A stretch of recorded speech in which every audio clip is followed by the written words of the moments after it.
Assalamualaikum warahmatullahi wabarakatuh. Yang dihormati Tuan Pengerusi Majlis, para hakim yang arif lagi bijaksana, guru-guru dan rakan-rakan penonton sekalian, yang bahaya sedar-sedarkan, yang terlena kejut-kejutkan. Cerita teladan mari dengarkan, moga menjadi panduan kehidupan. Dengar ya kawan-kawan, pada hari ini saya akan menyampaikan sebuah cerita yang bertajuk Belalang yang Degil. Di dalam sebuah taman bunga, terdapat seekor belalang yang suka menyanyi dan menari. Oleh kerana bakat yang ada padanya, belalang dilantik menjadi ketua di taman itu.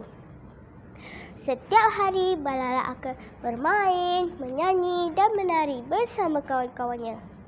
Belalang mempunyai pengaruh yang besar di taman itu.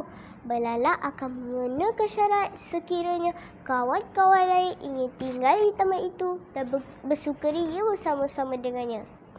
Mereka hendaklah memberi bekalan kepadanya.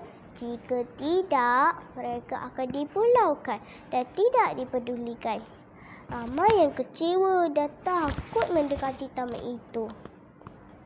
Yang hatiku banyak bertuah, tinggal di dalam taman yang indah, menyanyi bersama kawan-kawan, menghidup bau bunga di taman. Rama-rama, kumbang, lebah dan semut adalah rakan-rakan belalang. Pada suatu pagi, belalang mendapati kawan-kawannya sedang sibuk membuat kerja masing-masing. Mereka tidak bermain dan menyanyi seperti selalu. Bahkan mereka juga tidak memberi bekalan makanan kepada belalang lagi. Belalang berasa hairan. Belalang pun memanggil mereka. "Hoi kawan-kawan, marilah kita bermain bersama-sama." "Kami tidak mahu bermain dan bermasa lagi belalang. Kami mahu mencari makanan dan tempat pelindungan yang selamat. Kerana tidak lama lagi akan ada musim tengkujuh."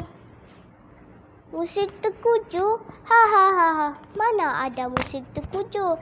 Lihat cuaca hari ini. Matahari bersinar terang, angin bertiup lembut, bunga-bunga berbau harum. Nyamannya," jawab belalang sambil ketawa. Belalang tidak percaya musim tengkujuh akan tiba.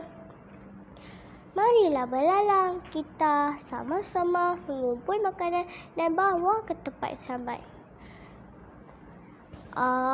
Malaslah, kamu semua pergilah mencari makanan. Aku mahu bermain dan menyanyi sahaja. Sekiranya kamu semua tidak mahu memberi aku makanan, jangan lagi berkawan denganku dan keluar dari taman ini, jawab belalang. Sikap belalang yang tidak mahu mendengar nasihat itu dan keras hati bagai mencurahkan air di daun keladi. Akhirnya belalang menjadi sunyi bermain seorang diri. Dia pulang ke rumah. Belalang tertidur kerana keletihan. Tiba-tiba hujan turun dengan lebatnya. Belalang terjaga. Belalang berasa sangat lapar, tetapi tiada satu pun makanan di rumahnya. "Apabila hujan berhenti nanti, bolehlah saya mencari makanan," katanya di dalam hati. Dia berasa sangat menyesal kerana selama ini tidak pernah mencari makanan sendirian, hanya mengharapkan pemberian rakan-rakannya sebagai balasan dapat bermain di taman itu. Belalang teringat akan nasihat kawan-kawannya. Kalaulah saya tidak berlaku kejam dan memberi syarat mereka untuk berkawan dengan saya, sudah tentu nasib saya tidak begini. Akan tetapi, nasib sudah menjadi bubur. Penyesalan tidak berguna lagi. Belalang jatuh sakit. Apabila hujan berhenti, lebah keluar dari sarangnya dan teringat akan belalang yang degil itu. Lalu pergi ke rumah belalang. Alangkah terkejutnya lebah mendapati belalang terletak di atas katil. Lebah mencari semut, kumbang dan kawan-kawan yang lain. Mereka bersama-sama merawat belalang. Baik sungguh hati kawan belalang itu, ya kawan-kawan. Akhirnya belalang sembuh dan sihat semula. Belalang insaf dan mohon maaf. Belalang janji tidak akan bersikap angkuh dan degil lagi. Mulai sekarang, belalang tidak akan menggunakan syarat sekiranya kawan-kawan lain ingin tinggal di taman itu dan bersukaria bersama-sama dengannya. Hadirin yang dihormati sekalian, janganlah kita bersikap angkuh seperti belalang. Tidak perlu menggunakan syarat atau sopan dan pengaruh dalam berkawan. Kawan-kawan, pengajaran daripada cerita ini ialah: pertama, kita hendaklah sentiasa ikhlas dalam persahabatan tanpa mengira rupa paras dan fizikal.